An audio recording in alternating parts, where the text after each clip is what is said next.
had a fear jar. This was a mason jar that I had in my apartment where I wrote down every single thing that I was afraid to do and I just dropped it in.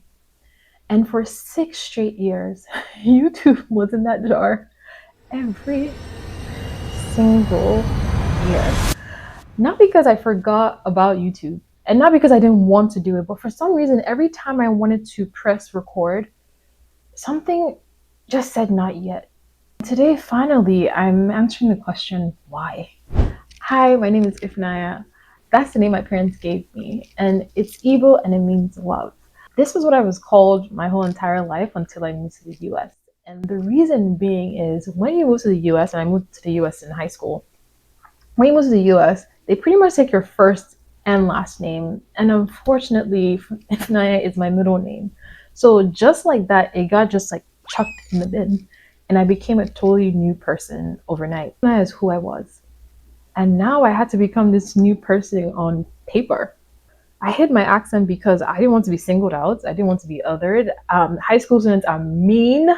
And so I assimilated so much so I code switched to a very different version of myself.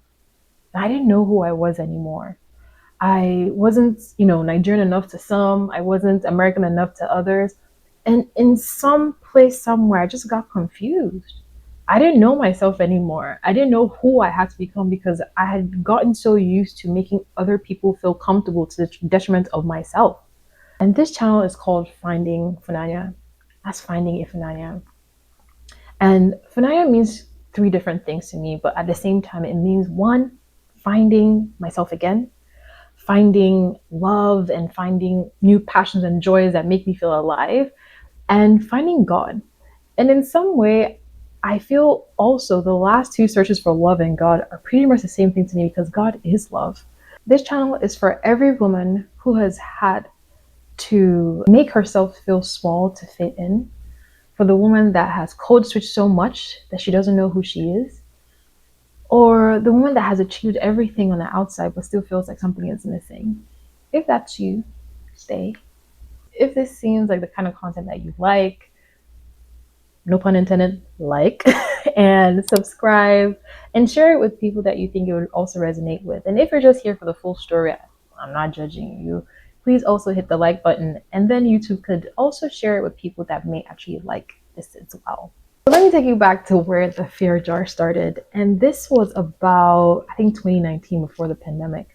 And I was doing a little bit of like soul searching, trying to get to know myself a little bit more. I stumbled on a book called Lean In by Sheryl Sandberg.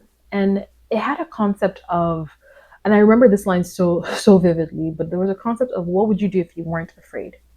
So I stuck with that and I was like, hey, how do I actually make this more practical for myself? So hence, I got a mason jar, a bunch of different post-it notes, and actually I do have the mason jar here, the original, the OG that's in here.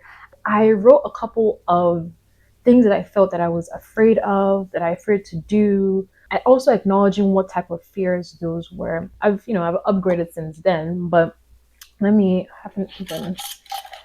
see some of the things that I actually was afraid of. So the ones that I've done, I put it on the side here, and then these are other ones that I'm still yet to do. So this one is labeled adventure. And so this was, what if I took a solo trip for at least 3 days? I had to tell a friend, I had to pick a destination according to my budget, and I had to plan it in 3 months. So I had to give myself, smart goals. Did go on multiple different solo trips, and that made me so much love travel. And I think everyone should at least do it once or twice in their lives. If you need recommendations, maybe can be a different video, but for now I think I've conquered this fear. So let me see another one, because this is the green. What is this here? Oh, what if I colored my hair? So this is very interesting because I think for everyone, you wouldn't really think that coloring your hair a very different color might be so out there, but for me it was a fear of standing out. I didn't want to be loud. I don't know if it's just my upbringing, but it was like, just calm down. Don't be too loud. Don't be too loud. Individuality wasn't my strong suit. I actually did color my hair. I love Marvel, and I actually ended up coloring my hair like white, like Storm. So I had fun with that color, and so that was pretty loud. And so for me, it helped me embrace being my own individual in front of people. All right, we're not going to go through the whole jar because then this video is going to be very, very long. YouTube was in this jar for 6 years. And I say 6 years because 6 years is not an accident. 6 years is a pattern, and patterns have a reason. And the reason why YouTube stays so long in this jar was because of my accent. I know. In my mind, I just didn't, I was like, how am I supposed to sound to people? Would I seem like a fraud to some? Would I feel like I'm being someone else? But I feel that now looking back, and I'm honestly living this in real time, it shouldn't matter. It shouldn't matter. It shouldn't matter how I sound. It shows where I've been. It shows the experiences that I've had. And my accent will probably change throughout this video, through my life, because I adapt really easily across cultures. I would catch myself saying, like, how can I manage myself on camera? How would I sound? Fears of, what if my coworkers see this? What if my team sees this? What if my clients see this? Like, all the what ifs. And yes, they could see it if they want to, because I do have another life outside of work. Every year something would happen and it would get pushed to another time. It's just always something happened. There's never the right time to do something.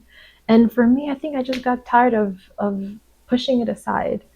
And I was really reminded today, and I don't want this to get, morbid or anything, but earlier today, which ironically, I probably should take some time for this, but earlier today I was told that someone that I briefly knew actually passed. And I didn't know this person for a long time. And I'll be really quick with this. I didn't know this person for a long time, but with the short time that I knew him, he just brought so much joy and energy. And just like that, he's gone. I spoke to him like 2 weeks ago. And it just made me think life is so short. What are you going to do that you're going to ask yourself later on in life and be, regretful for? It's just a video to me, right?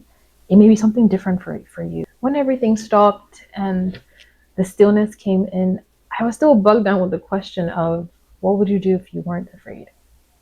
And what I realized is the answer wasn't YouTube. The answer was being afraid of being seen. I used to think boldness was doing it unafraid, not afraid when you're doing it. But what I've since learned is that boldness is doing it even with your hands shaking or your legs tapping or you sweating from places that, I don't know, you're not supposed to sweat from. But I digress. But I'm learning in this season that the fear doesn't leave first. You move, and then it fizzes out. And sometimes maybe it would always still be there, but the point is that you move.